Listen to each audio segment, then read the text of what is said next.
Hi friends, കഴിഞ്ഞ ക്ലാസ്സിൽ നമ്മൾ ശീലങ്ങൾ എങ്ങനെയാണ് നമ്മുടെ സ്വഭാവ രൂപീകരണത്തിൽ പങ്കുവഹിക്കുന്നത്, കുട്ടികളുടെ ശീലങ്ങൾ രൂപീകരിക്കുന്നതിൽ മാതാപിതാക്കളുടെ പങ്കെന്താണെന്ന് നമ്മൾ കണ്ടു. ഏതൊരു നല്ല ശീലവും ക്ഷമയോടെ ഉണ്ടാക്കിയെടുക്കാമെന്നും ഏതൊരു ചീത്ത ശീലത്തെയും മാറ്റിയെടുക്കാമെന്നും നമ്മൾ പ്രതീക്ഷ വെച്ച് പുലർത്തി. പക്ഷെ അത്തരത്തിലുള്ള മാറ്റം വരണമെന്നുണ്ടെങ്കിൽ, ഒരു നല്ല ശീലം ഉറപ്പിക്കണമെന്നുണ്ടെങ്കിൽ ശീലങ്ങളുടെ ശാസ്ത്രത്തെക്കുറിച്ചറിയണം, സയൻസ് ഓഫ് ഹാബിറ്റ്സ്. അതിൽ ആദ്യം നമ്മൾ അറിയേണ്ടത് എന്താണ് നമ്മുടെ തലച്ചോറിന് ശീലങ്ങളോട് ഇത്ര ആസക്തി. അത് തലച്ചോറിൻ്റെ കാര്യക്ഷമതയുമായി ബന്ധപ്പെട്ടതാണ്. തലച്ചോറിന് എളുപ്പമുള്ള കാര്യങ്ങളോടാണ് പ്രിയം. ശീലങ്ങൾ തലച്ചോറിൻ്റെ ഊർജം ലാഭിക്കുന്നു. ഊർജ സംരക്ഷണത്തിൽ തലച്ചോറിൻ്റെ രീതി എന്താണ്? നമ്മുടെ തലച്ചോറുകൾ നമുക്കറിയാം. നമ്മുടെ മസ്തിഷ്കം എന്ന് പറഞ്ഞാൽ അസാധാരണ ശേഷിയുള്ള അവയവമാണ്. അവ നിരന്തരം വിവരങ്ങൾ പ്രോസസ്സ് ചെയ്യുകയും ചുറ്റുപാടുകളുമായി പൊരുത്തപ്പെടുകയും ചെയ്യുന്നു.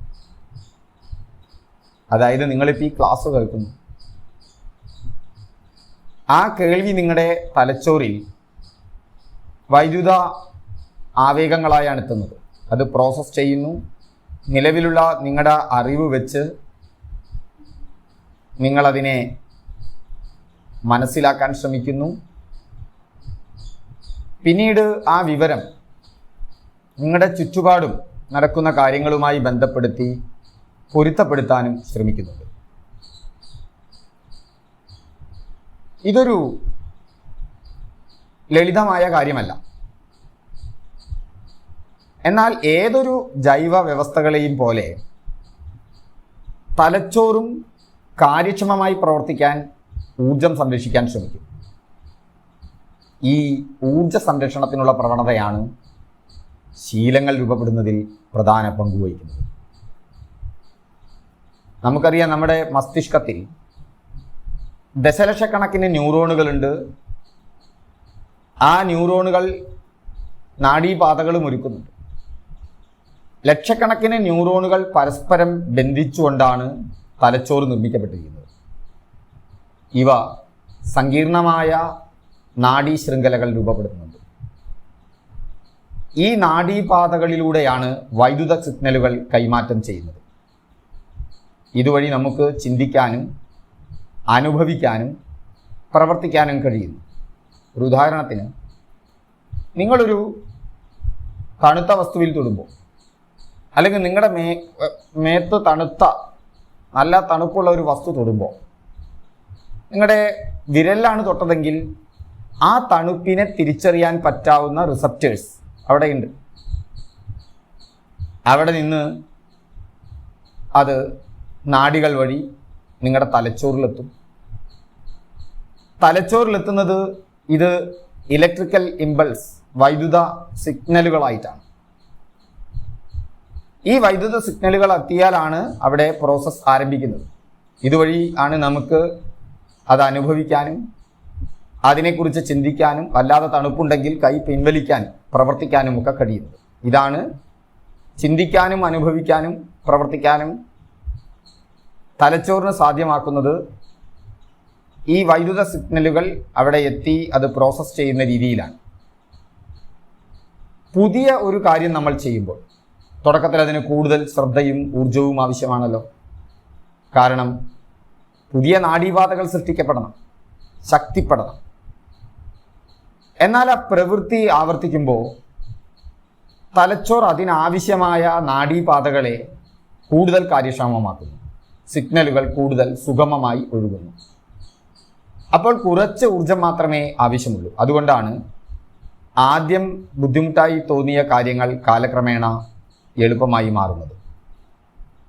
തലച്ചോറ് ചുരുക്കി പറഞ്ഞാൽ ആ പ്രവൃത്തി പഠിച്ചു, കുറഞ്ഞ പ്രയത്നത്തിലൂടെ അത് ചെയ്യുവാനുള്ള ശേഷി നേടി.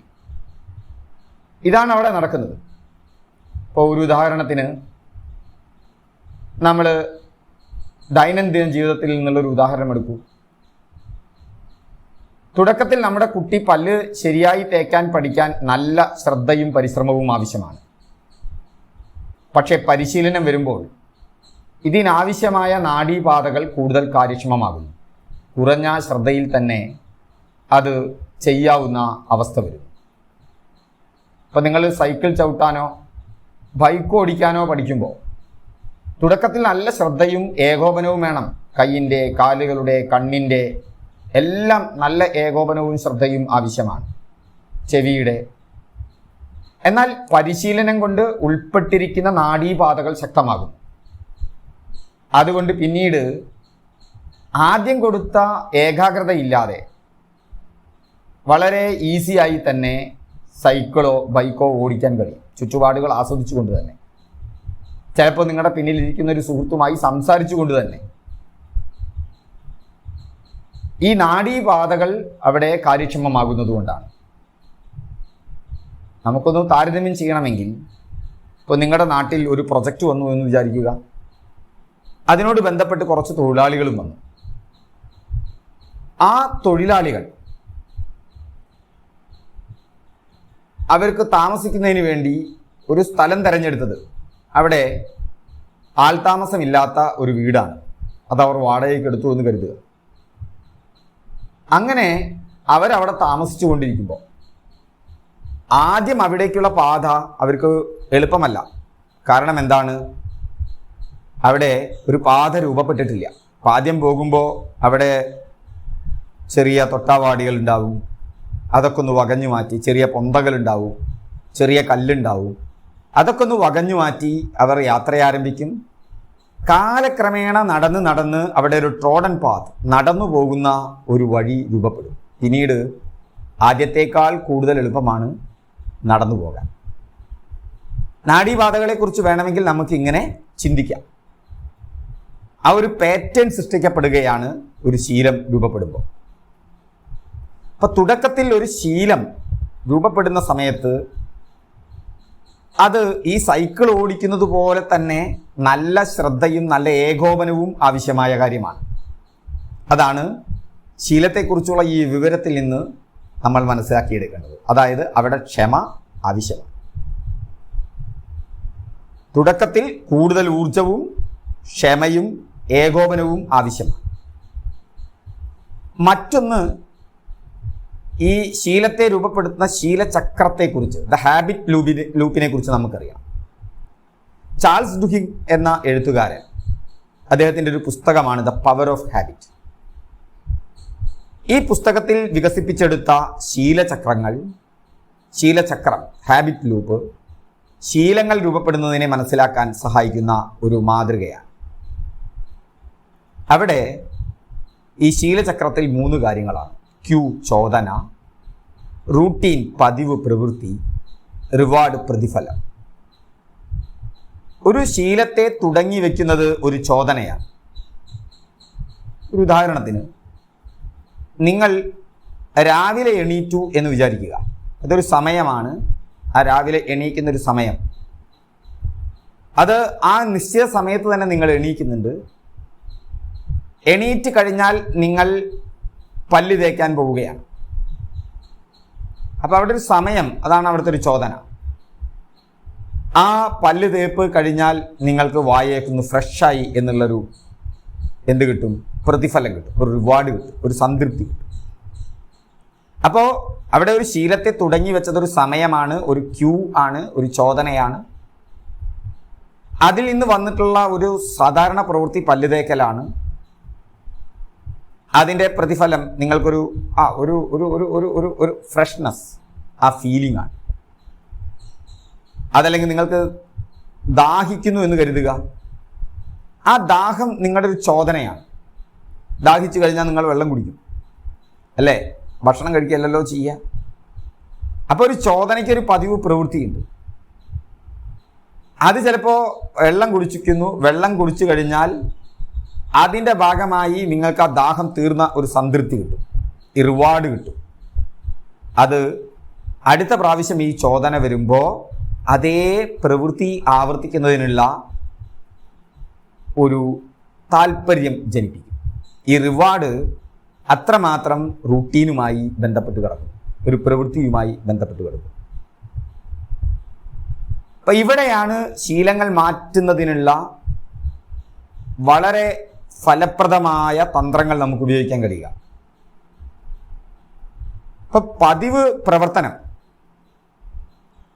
ആ പതിവ് പ്രവർത്തനത്തെ മാറ്റാനോ പുതിയ ഒരു പ്രവർത്തനത്തെ ഉണ്ടാക്കിയെടുക്കാനോ ഈ ഹാബിറ്റിൻ്റെ ഈ 3 ഘടകങ്ങൾ, അത് രൂപപ്പെടുത്തുന്ന 3 ഘടകങ്ങളായ ക്യൂ, റൂട്ടീൻ, റിവാർഡ്, ഇതിൽ റൂട്ടീനിലും റിവാർഡിലും ഇടപെട്ടുകൊണ്ട് നമുക്ക് സാധിച്ചെടുക്കാൻ പറ്റും. ആ ഹാബിറ്റ് ലൂപ്പ് നന്നായി മനസ്സിലാക്കിയിരിക്കുക. ഇപ്പോൾ ഒരു കുട്ടിക്ക് പഠിച്ചുകൊണ്ടിരിക്കുമ്പോൾ പെട്ടെന്ന് ബോറടിച്ചു എന്ന് വിചാരിക്കുക. പഠിച്ചുകൊണ്ടിരിക്കുമ്പോൾ ബോറടിച്ചു, മേശപ്പുറത്ത് തന്നെ അവൻ്റെ കയ്യകലത്തിൽ തന്നെ ഫോണുണ്ടെങ്കിൽ പെട്ടെന്ന് അവൻ ആ ഫോണിലേക്ക് ഒന്ന് നോക്കിയേക്കാം. അവിടെ യൂട്യൂബ് വീഡിയോസോ ഇൻസ്റ്റാഗ്രാമിലോ അവൻ ഒന്ന് നോക്കുന്നു. അങ്ങനെ നോക്കിക്കഴിഞ്ഞാൽ അവൻ്റെ ബോറടി മാറുന്നു. അവിടെ കോമിക്സ് ഉണ്ടായിരിക്കാം, അല്ലെങ്കിൽ ചില ഗെയിം ഉണ്ടായിരിക്കാം, അല്ലെങ്കിൽ അവനെ സംതൃപ്തിപ്പെടുത്തുന്ന ഒന്ന് ഗൂഗിളിനറിയാം. അവൻ്റെ സംതൃപ്തി എന്താണ്, അവൻ്റെ ഇഷ്ടാനിഷ്ടങ്ങൾ എന്താണെന്നൊക്കെ ഗൂഗിളിനറിയാം. ഗൂഗിൾ അത് സജസ്റ്റ് ചെയ്തു. അപ്പോൾ അവനൊരു ആ ബോറടി മാറി. ഇതൊരു റിവാർഡാണ്. ആ ബോറടി മാറൽ അവനൊരു എൻ്റർടൈൻമെൻറ്റ് കിട്ടി. ഇത് അതേ ക്യൂ വരുമ്പോൾ, അതായത് പഠിച്ചുകൊണ്ടിരിക്കുമ്പോൾ ബോറടി വീണ്ടും തുടങ്ങിയാൽ നേരത്തെ ചെയ്ത പ്രവൃത്തി, അതായത് മൊബൈലിലേക്ക് സ്ക്രീനിലേക്ക് തിരിയുന്ന ആ പ്രവൃത്തിയിലേക്ക് മാറാനുള്ള അവൻ്റെ പ്രേരണ കൂട്ടും. വീണ്ടും കാണുമ്പോൾ വീണ്ടും അവന് സംതൃപ്തി ലഭിക്കും. വീണ്ടും ഇതുപോലുള്ള ക്യൂ വരുമ്പോൾ, ബോറടി വരുമ്പോൾ അവൻ മൊബൈലിലേക്ക് മാറും. ഇപ്പോൾ യൂട്യൂബിൽ കാണുന്ന തമാശ വീഡിയോ ആണെങ്കിലും ഇൻസ്റ്റാഗ്രാമിൽ കാണുന്ന കാര്യങ്ങളാണെങ്കിലും അതിന് ഈ ശീലത്തിൽ നിന്ന് ഒരു നേട്ടം ലഭിക്കുന്നുണ്ട്. ഇത് തന്നെയാണ് ശീലത്തോടുള്ള ആസക്തി വർദ്ധിപ്പിക്കുന്നത്. അപ്പോൾ ചിലപ്പോൾ അവന് ഇൻസ്റ്റാഗ്രാമിൽ നോക്കുമ്പോൾ സുഹൃത്തുക്കളുമായി ബന്ധപ്പെട്ടു എന്നൊരു തോന്നലായിരിക്കാം, വിരസതയിൽ നിന്നുള്ള താൽക്കാലിക ആശ്വാസമായിരിക്കാം, താൽക്കാലിക വിനോദമോ ചിരിയോ ആയിരിക്കാം. അപ്പോൾ സുഹൃത്തുക്കളുമായി ബന്ധപ്പെട്ടിരിക്കുന്ന ഈ കാര്യങ്ങളൊക്കെ,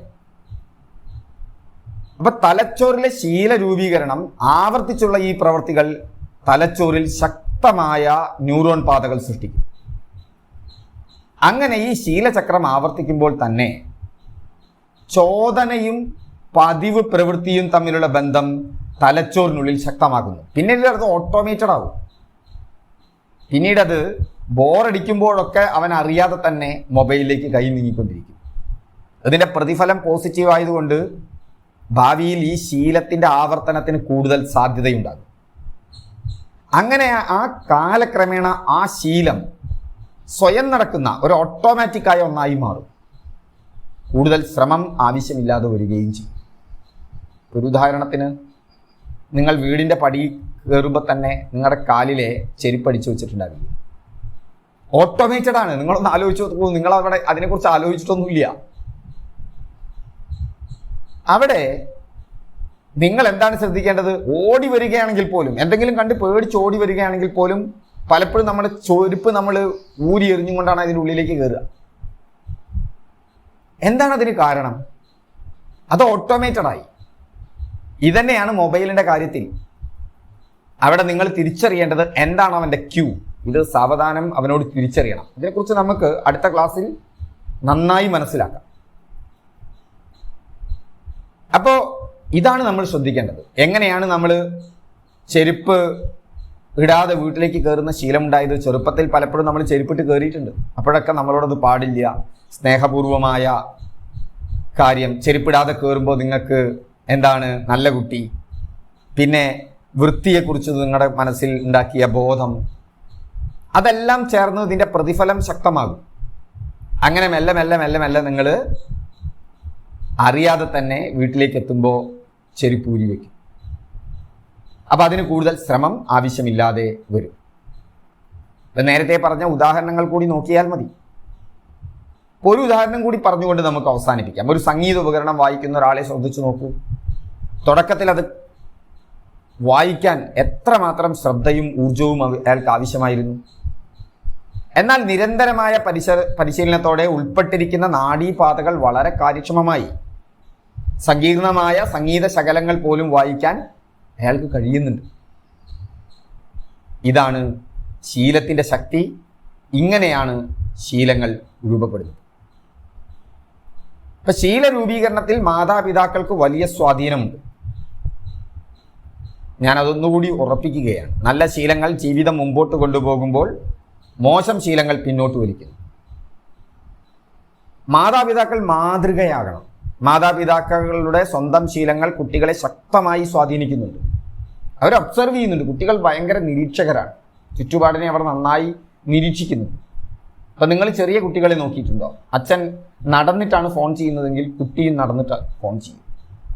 അമ്മ കിടന്ന് ഫോൺ ചെയ്യുന്നത് അനുകരിച്ചുകൊണ്ട് കുട്ടിയും കിടന്ന് എന്തു ചെയ്യും? ഫോൺ ചെയ്യും. അവരുടെ മാതൃകയാണ് നിങ്ങൾ. അപ്പോൾ കുട്ടികളെ മാറ്റാനുള്ള ആദ്യത്തെ വഴി സ്വയം മാറുന്നതാണ്.